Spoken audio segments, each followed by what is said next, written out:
She wants them to know that her behavior is not her identity. It has become her identity. She is the good child, right? Because she doesn't do what older sibling does. So there's this tangle in identity being wrapped up into a product of her performance. Welcome, everyone, to Breaking Bread, the podcast brought to you by Apostolic Christian Counseling and Family Services. Excellent to have you along. Craig Stickling here is in the studio with me. Great to have you here, Craig. Good to be here, Matt. Whenever we talk, Craig, adolescents, young people, parenting, that's at the intersection of our conversation, very near to what you do. As parents, we all can identify some children are difficult and have challenges. That doesn't mean they're bad necessarily. It could be. Yes. It could be because they're Yes. bad, but it could be because they have extra challenges. Yeah. And then there's other children that are easy. And, we're so delighted with Yes. easy children, right? And that's part of the problem Yeah. that you want to raise here today. Yeah. So anyway. Yeah. How do we look at supporting this easy child, or the child who feels like they need to be perfect in the home because there's so many other things that are going on? Well, you've just tipped your hat a little bit to, I think, what we're going to hear in this podcast, Craig, because at first blush, I don't need help with the easy child. That one's going fine. Yeah. Please do tell me about the challenging one. That's not what today is about, because in your view, the easy child needs attention, and if we don't give that attention, there can be problems with that. Yeah. Am I right? Yeah, absolutely. To pour into who they are and to recognize that they have needs just like we do, and how to speak into that from a mom and dad lens. Okay, so I'd like to pontificate a little bit here, Craig. What makes for an easy child? I'd love to hear your assessment of that. Pick that apart a little bit. Yeah. Well, I laugh, and if we're a parent and we've had an easy child, we like to say, well, yeah, I know what made an easy child, right? Mom and dad, we get to kind of pat ourselves on the back and be like, yeah, that's, wow, look what we were able to accomplish. And yet some kids maybe come And from... does therein lie some of the struggle when we overpersonalize it? Yeah. Anyway, I'm sorry, I interrupted. Right. What about the child who comes from a very dysfunctional setting, home, and yet they still turn out to be an easy child? They still do what is right. And so then you look at resilience. So does resilience make an easy child? The ability to respond to hard things. Why do some kids do that? Why are some kids able to respond differently to hardships or trauma or struggle? Yeah, I think that's fascinating. I think another one is people-pleasing. Some people tend towards pleasing people. Yeah. And they tend to be agreeable and easy children, right? Yeah. I want to keep peace here, and I want mom and dad to be happy with me. And that might be a track towards being an easy child. Well, just the word easy makes it about how does this benefit me as a parent? If my child's easy, then that means I don't necessarily have to do or be as or totally engaged in that sense, right? So easy is really a reflection of not maybe necessarily their character and nature, but just helping me on the end as a parent. Oh, that helps me out so much.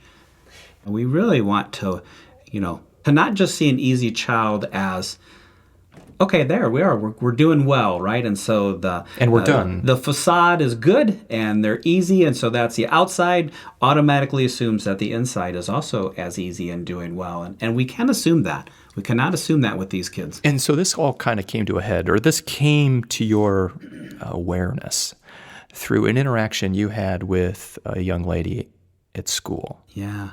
In my work as a junior high counselor, this young lady had come to me, and she came in and she just said, hey, I wrote a letter, and I'd like to read it to you.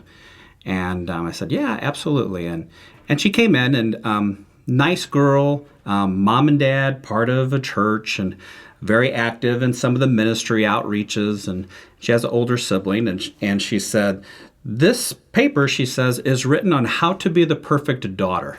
And I was like, well, share away. And so this is what she wrote on her list. She said, to be the perfect daughter, you need to be smart, you need to be pretty, you need to obey, you need to be nice, you need to dress well, be quiet, always be happy.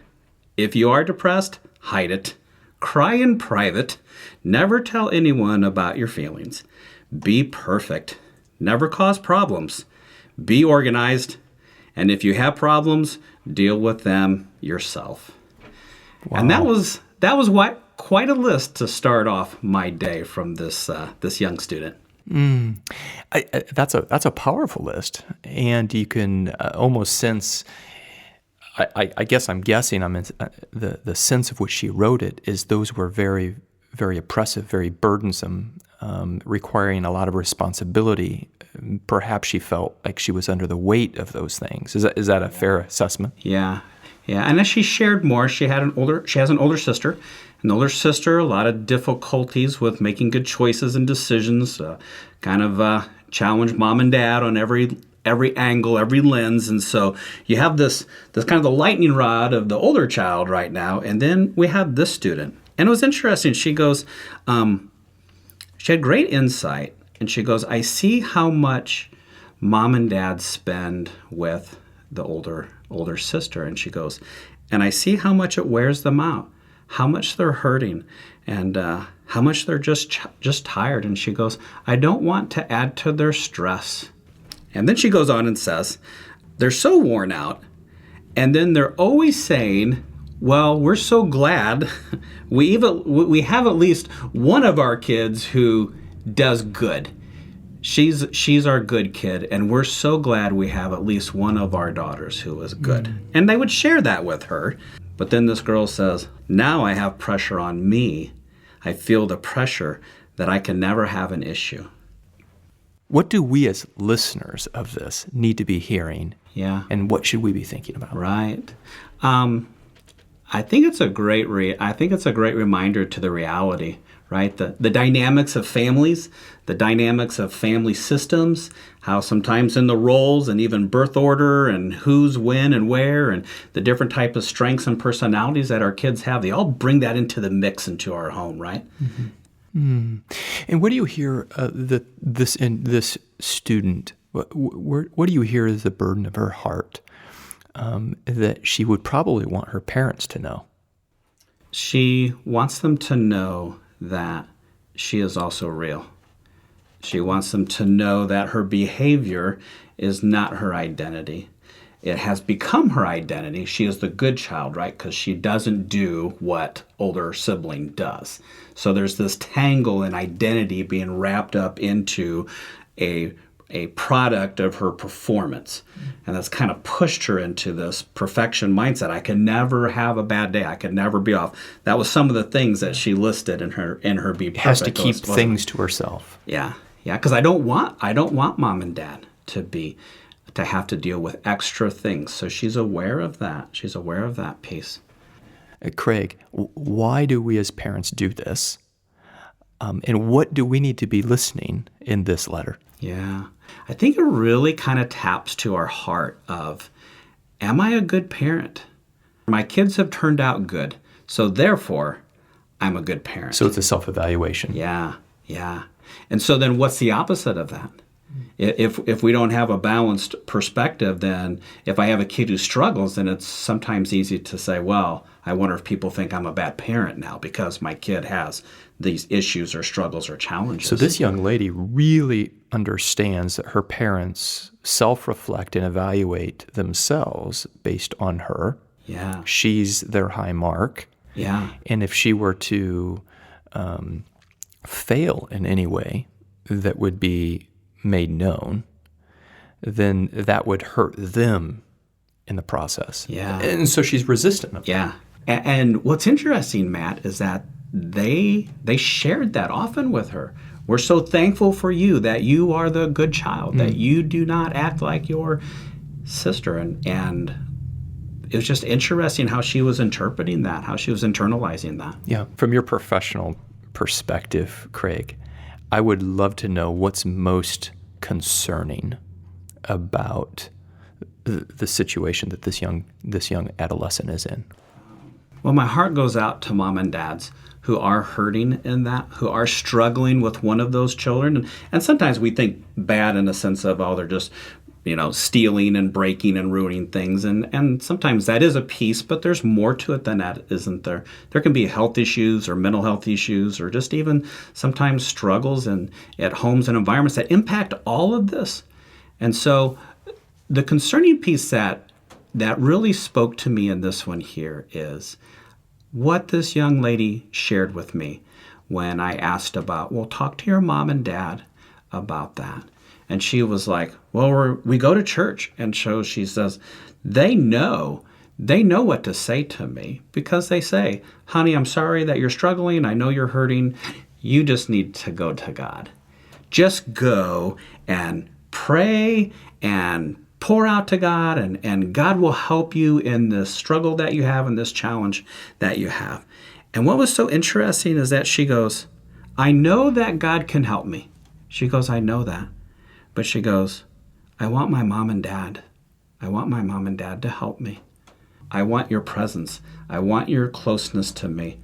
I want you to know that you see me, that you see where I am at. I know that you are connecting with me and that you hear me where I am at. I don't think she was feeling that or getting that. So what's most disconcerting is that gap, that disconnect between she and her parents, almost in self-preservation perhaps for the parents, to say, we can't expend the bandwidth on the matter that's concerning you because perhaps we've got repleted resources. Yeah. And that's difficult for her to process. Right. And yet you look at it from a mom and dad lens, and actually it's kind of like, hey, and I have to get through the day and do the best that I can today. And you look at, the child who's having all these struggles and challenges and all the work and effort that you have to put into that child. And then you have this child who's like, you know what, I'm just, whatever might be her issue of today. And you're like, ugh, that's nothing. So I can just say, hey, pray to God, he loves you. And that's like, I get to pat my parenting back and she gets good advice. Okay, so that's helpful. Maybe there's a minimization of the matters that's concerning her. Yeah. Because they are put in perspective or put in comparatively to the matters of other systems in the family. Yeah. I think in the struggle sometimes when there's an outlier who is causing so much attention with so many other things, that the things that they do well every day, responsibility for themselves, getting themselves to school and studying to get good grades or having a job or helping with the home, all of those things, which are very, very vital and needed in a home, almost kind of become an expectation. Because we have so much other attention we have to put here that when this good child is doing these good things, it's almost like it gets lost. Yeah, there's immense pressure, isn't there? She's feeling that pressure. Yeah. Something that comes to me as you explain that, Craig, she's really asked to be not a child, isn't she? Yeah. It seems like there's a role that she's not allowed to be, and in particular, the role that she is, and that is a child. Perhaps we're asking this child to be another parent number 3. We're asking this child to be independent when she's not independent. We're asking of this child to be what we wouldn't necessarily expect or call on our children to be when they're children. Yeah. What risk do we run, Craig, as parents if we continue to operate in our families like this? What perhaps calamity are we moving towards? Paint that space. Yeah. Well, let's go vertical first, and with the relationship with God, and then we'll go horizontal with relationships here on earth. Vertically, when a child who doesn't feel presence from their mom and dad, I don't know if my mom and dad notice me. I don't know, this is Wednesday already, and they even haven't asked me once, hey, how's your day going? How have you been? And so I get like almost become invisible. And sometimes some kids then say, well, if I'm visible here, then does God even see me, and does God even care? So I think there's a vertical trust piece that can sometimes filter out of this. God image risk, right, on how that young person is going to understand their Heavenly Father, right? My mom and dad don't even see me or notice me, then where's God at too? So I think there's that And piece. does God evaluate my goodness, and is that all that He looks at? Yeah. Am I in His good graces because I haven't fallen apart? Yeah. Can I fall apart? Yeah. That's gotta Yeah. that's gotta be impactful. Does God love me for who I am, or does He love me because I don't cause any issues or problems in the home? Right. Is that my standard for God's care for me, love for me, as if I'm doing this set? So it adds to, right, that other piece. Let's go horizontal now. Yeah, horizontal. The child in this thing often goes silent, often goes into quiet mode, right? They're not getting extra attention. They're not looking for that. Because they already know mom and dad are tired and worn out and stressed, and they don't want to add to that. So they become more independent. And for some, that's a step of strong independence. But for most, it's a step of almost reclusion, of isolating. They kind of shut down. They go inward, kind of like what this girl said, to cry in private. Never tell anyone your problems. And so they kind of go internal. They don't ever feel like they can reach out to other people when they have issues or struggles. And then that becomes then a template for how they handle future stress or challenges or relationships. They just stay internal and they try to figure out, I got to do this all on my own. And that's a huge red flag in your mind. Yeah.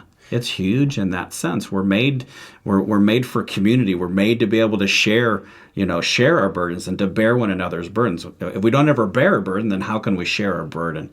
And this child kind of learns my burdens aren't worth sharing because there's so much other stuff at play. Or my burdens aren't that big, so I'm not going to share them. And they learn to minimize their own unique journey and need for help and for healing too. I'd love to hear your advice for the parents. A short acronym that I love using, Matt, is just the 3 letters ACT, right? ACT. And it's a good reminder of action and to stepping into things. And so just walking through that for mom and dads.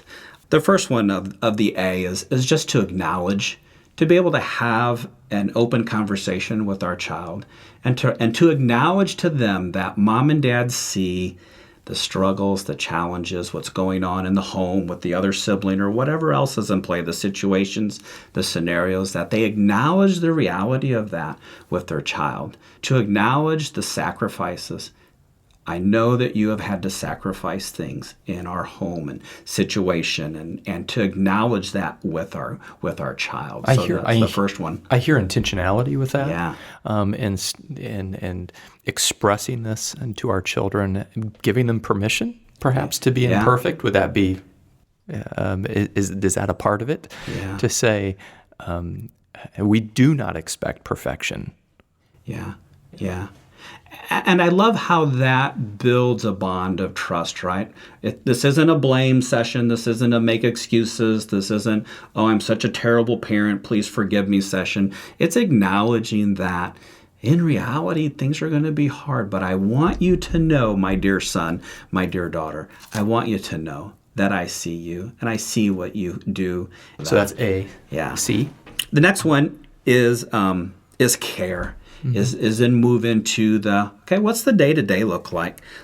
We listen, we create that format to listen. I want to hear, tell me about your week. Tell me about your day. I want to hear, how did it go? So I take that intentional step.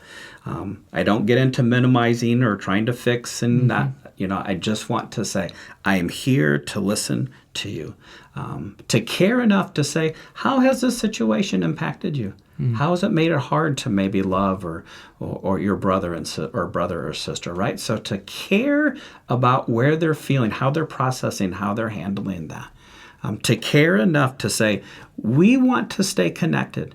How can we do that? How can mom and dad stay connected? So then we step into that and be willing to be open, to be teachable, to say, to listen to what would work for them as we intentionally look at how we can help them as they go through this. T. Yes.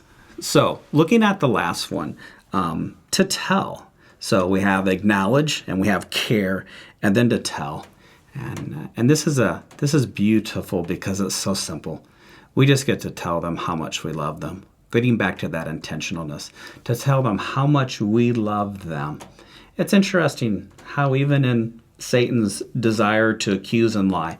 Even some kids can wonder if I'm loved, and to tell them that God loves them, right? And to step into that. And God's love is not about everything going fine. We can get tangled in that, but to extend that picture of who God is and that he loves them greatly. And probably it's important to separate in that telling, Craig, that we love them not because of what they do, but because of who they are. And to provide healthy separation between those things. Yeah. That's a beautiful reminder. There's a piece in the tell that is an opportunity for mom and dads to step in and let them know that they're aware and that they are going to be more intentional in their support of this child. And that's that open door. I'm going to not just say, hey, come to me. I'm going to do a check-in. Maybe I'll send an email or text, or we'll sit by the bed, every Thursday night and just do hey, I'm just checking in. How are you doing this week? Let's do a little review of the home. How did it go this week? How did it impact you? So I'm going to tell them that I am going to be, as mom and dad, that we are going to be stepping into their heart. And I'm going to parent you because you are a child, as a young person. It gets back to one of the things that she said that is just really stuck in my head when she was like, yes, I know I can pray. I know I can read the Bible. I know I can go to God for help, but I just want my mom and dad. I just want my mom and dad to help me. Yeah. Which was just an interesting reminder, right? She could do it on her own. She was doing it on her own, but she didn't want to be alone. But I want to be a child. Yeah. Nice. Craig, you've no doubt have seen this play out in life as I have. Some children who are easy at one stage in life become difficult in other stages of life. For many reasons. I mean, I'm not saying that necessarily these are egregious things, but I'm just saying there's sometimes roles change. Yeah. And as parents, sometimes it's hard to have that long perspective that I'm caring for my children and none of them have arrived, nor have I, but none of them are complete. Yes. But I think sometimes we can, as parents, kind of have some closure and say, all right, this one's turned out. Now let's throw our forces at this one here. Yeah. Because more attention needs to be given. Well, that other one hasn't arrived. Anyway, I love your perspective on just the long slog of parenting and how do we evaluate our children, because we're definitely trying to do that. And now we pause for a moment, don't we, Matt? And if mom and dad are listening to this, we now hear this long collective sigh of like, oh. It's a great reminder to the journey of parenting and the seasons of parenting. And some are very heavy on certain things. And the reminder of that we won't always be in heavy parent mode, and that we get to have an opportunity to care and to love and to influence as the Lord gives us life. And so it's a long journey, and that can be encouraging as well. Maybe this is a hard season, and it thinks like it will always be, but to be like, no, it's we like to put periods at the end of the sentence, right, where God says, no, this is a comma. I'm still working on this child with you. And to be encouraged in that, the mom and dads can be encouraged. Thanks, Craig, for that encouragement and the insight that this whole podcast brings.